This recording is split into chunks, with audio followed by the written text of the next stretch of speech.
Hi all, welcome to the channel.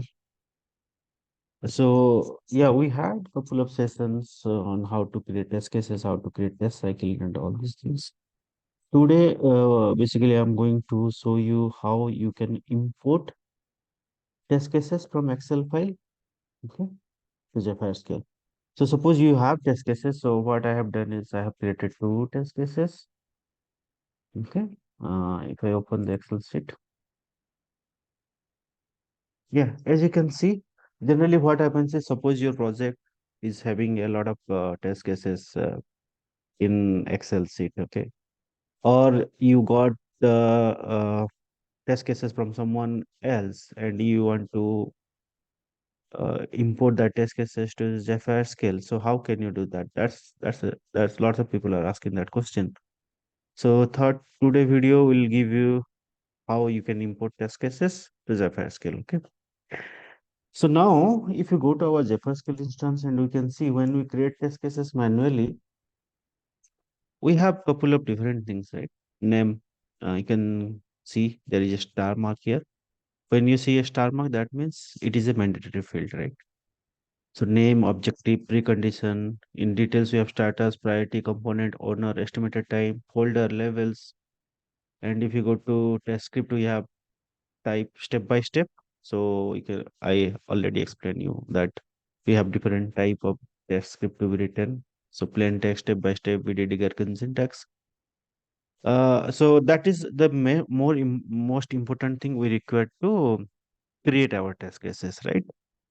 So when you have some test cases in Excel sheet, how do you import that test cases to your Zephyr Scale? That is our use case today. Okay.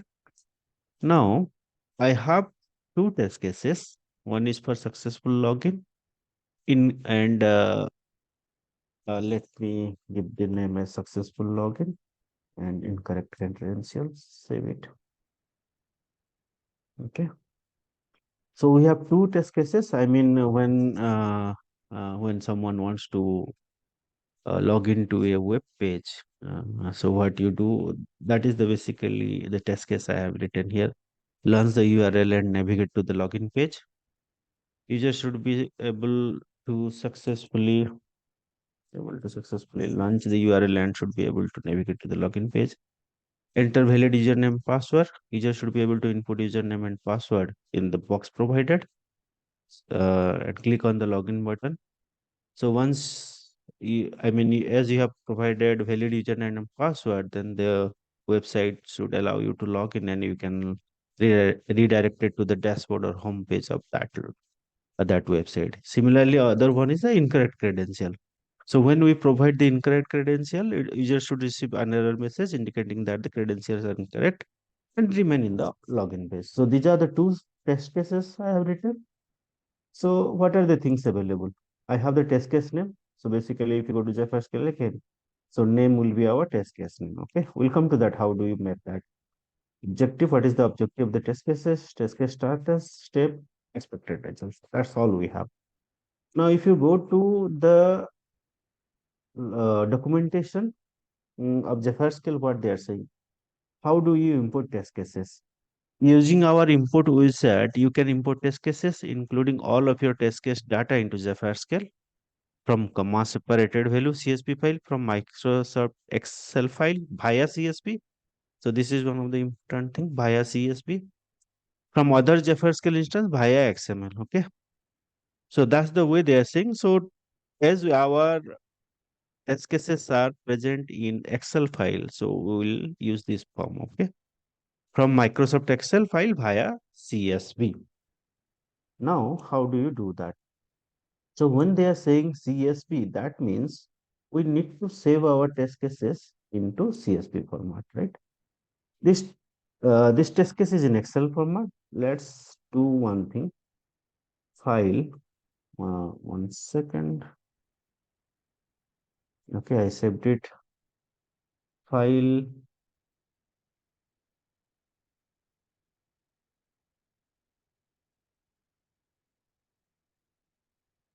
I'm having some trouble here. Okay, sorry. Save a copy. Browse. Sorry, guys. I was thinking something different. Functional test case. How do we? I mean, we are going to import the test cases. So I'll just rename it as import, and I am going to save is CSV format. That is what they have said. That is what they have said in their documentation. Okay. So save it. You can see that it has been saved.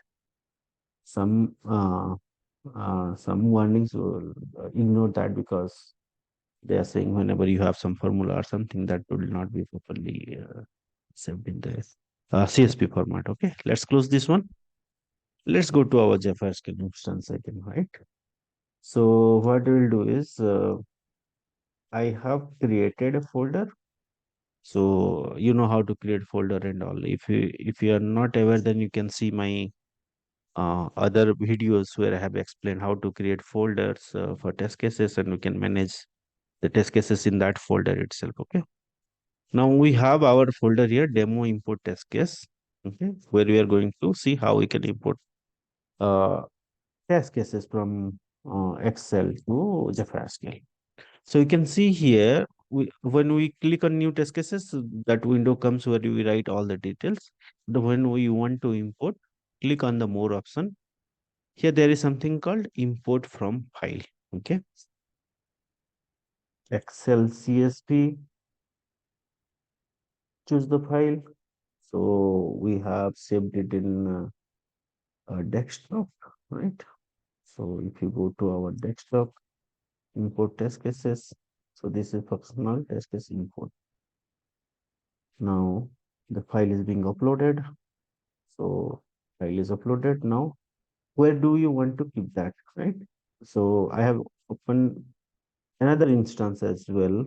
So let's open the first scale one time, because while doing some test on it, I got some errors. We will let it reload.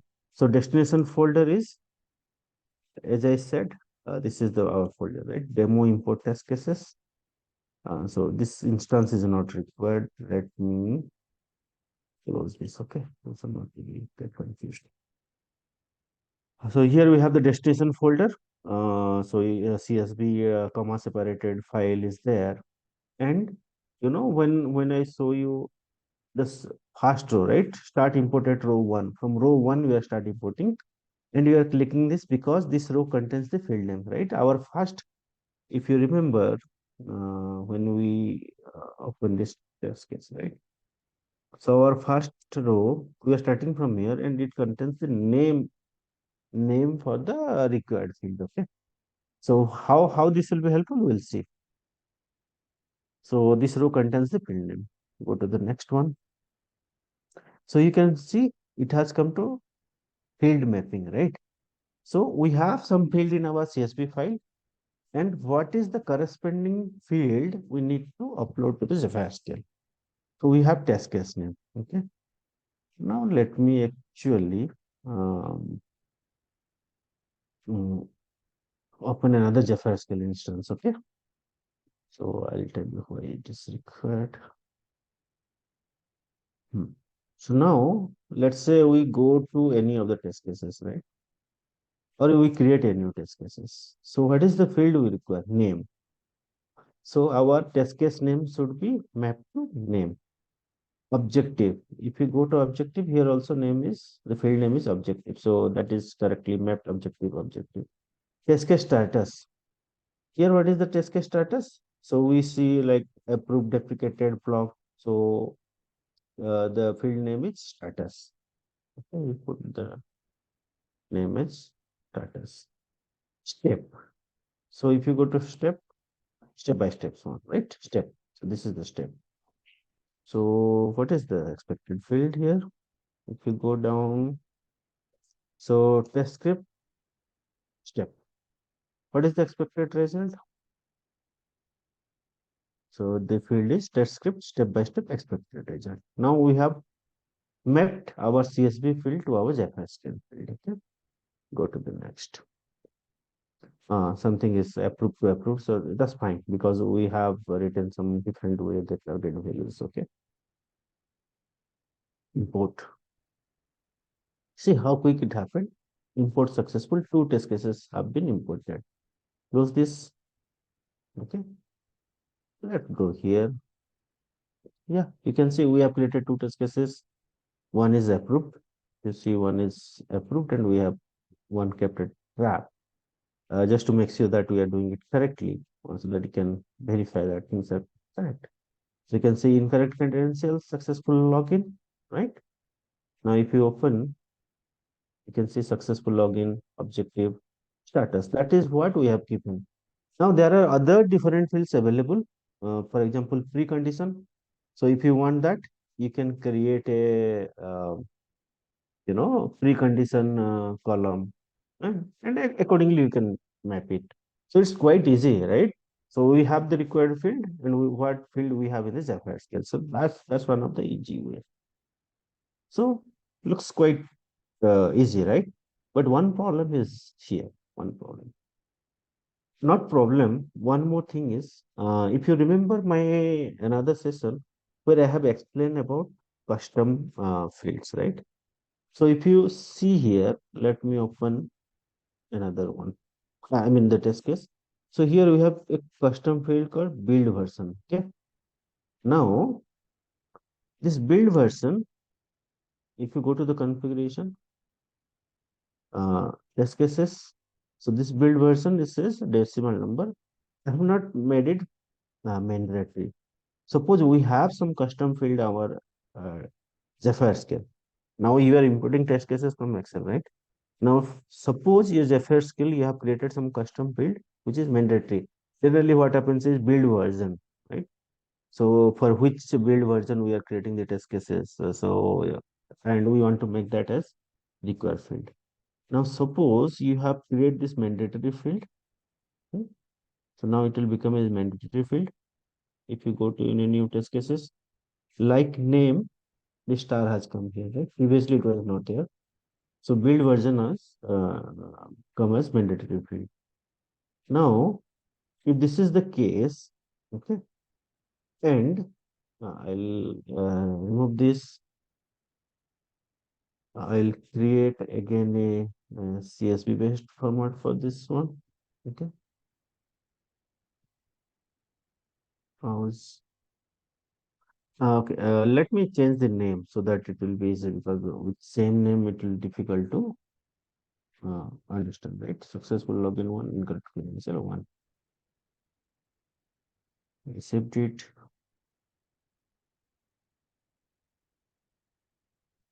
Saving a copy with the CSV format, okay, because import test case underscore two I will give, and the file format is CSV. That's right. Now we are going to save it. Done. Let's ignore the warning. Close this one. Go to our Zephyr Scale instance. Go to more. Import from file. Excel CSV. Choose the file. Functional test case 2. Right. Let's go to our folder itself. Next, we need to do field mapping, name to name, objective, test case status to status, step 2, test script step by step, right? That's correct. And the expected result. Next, that's fine. Import. Now you see, import completed with warnings. It's a completed, but 0 out of 2 cases has been imported. That means there are 2 test cases, out of it 0 imported. Has been nothing has been imported, right? So what is the issue it is saying? Import summary. 2 test case could not be imported due to having no value for required custom field. As you have made this build version as mandatory field and we have not supplied. So the main agenda of saying this is, please check what has been created as a mandatory field in your Zephyr scale. Okay. And make sure that the mandatory field you have added in your Excel sheet, like name. Okay, name is mandatory. So we have given the name. But here we have created build version as mandatory, but now it is not there. So what we need to do? Let's go to our functional test case. Give something, build version. Okay. So 23.4, let's say. Hmm. Let's see what happens if I do this. So I have added the build version. File, save a copy. So functional test case underscore 3. And the type of the format is CSV. Okay. Comma delimited. Saving it. Got it. It's done. Close this one. Go to the Zephyr Scale instance. Here we are again going to import. Click on import from a file. Excel CSV. Choose the file. Functional test case 3. Right. Uploading the file. Well, it is done. Demo import test cases. So this remains as it is. Right. Test case name is our name. Objective is objective. Test case status is status. Step is test case step by step. Expected result is our expected result. Now you can see build version has come. Now what we need to map into the Zephyr Scale, because we have build underscore version, right? So you come see build hyphen version is our Zephyr Scale. Let me show you one more time that one. Let's go to our not not require to go to configuration. If any open any of the test case you can open, you can see that build hyphen version is the name. And here example also is coming, right? So build version decimal number we are mapping to Zephyr scale field, right? Again, do next import. See how quick it has been done. Import successful. Two test cases have been imported. Close. Let's go and incorrect credential one. Successful login one. Let's open any one of them. And you can see what is the build version. Whatever we have submitted 23.4 here. Let me open one more time. Confirm. Yeah, the build version, whatever we have given, that has come. Okay. So now you know that uh, now you know how to import test cases from Excel, how to make sure that you have to have the uh, mandatory field in Excel sheet, and make sure if you have some custom field in your Zephyr scale, then make sure that you have to include that in your Excel sheet as well. One more time we will do, okay, just to confirm. Let's go to the configuration. Okay. Test cases. I'll remove this as a mandatory. Right. So back to the test library. Again, we came here. I'll change it to three. Okay. I'll uh, I'll remove this because it is not mandatory for me. Okay. Let it be there. Let it be there. Let's see what happens actually if I do that. Okay. Save a copy. So we are keeping it in the desktop. Format is CSV. So we have 2, 3, just changing the name to 4. Okay, just for clarity. That's good. Okay, and so we have 3.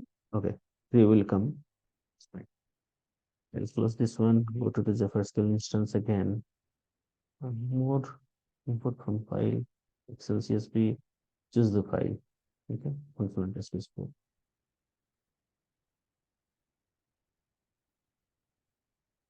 So we are going to keep it in demo input test case. So this row contains the field name, first one. Go to the next. Name, objective, test case, status is status, step is test script, step by step is the step one. Expected result is the expected result. I'm not going to do anything for build version. Okay, let's see what happens. That's fine. See, import successful. Successful. Two test cases have been imported. Close it. Okay. Now let's go and see. Incorrect potential 3. If you see, there is nothing in build version. Okay. Similarly, for this one also, nothing is there in the build version. You got it, right? So, I mean, if make sure that whenever you are mapping to the field, you have the required mandatory fields available in the Excel sheet. I think you got an overview, I mean, a good idea how you can input test cases from Excel via CSV to Zephyr Scale. Hope this session will be useful for you. And sorry that I could not create sessions. Again, you can watch out for the next session for the notification that we are going to see on how do we reports. Okay, you can see test execution result. So how we can reporting that I'll show in the next session. And from that onwards, we'll go towards automation. Whatever we are doing manually now, all will be done through automation. Thank you. If you like my video, then subscribe to the channel, and definitely you will have a good learning here in the fast scale. It will be helpful. And if it is helpful, please comment as well, because that also helps me to do if anything I'm doing wrong. I see a lot of comments coming from people, and that is a good thing. I mean, I have seen some people have given comments, and some people they are saying that they are liking my video. Uh, so that's good, because all these comments will help me to create more videos on Jaffa scale. Similarly, there are so many things coming related to Python and DevOps as well, because you can see my Atlassian account is DevOps the real. Okay, so please watch out, and thank you for going through this session. Have a good day. Bye.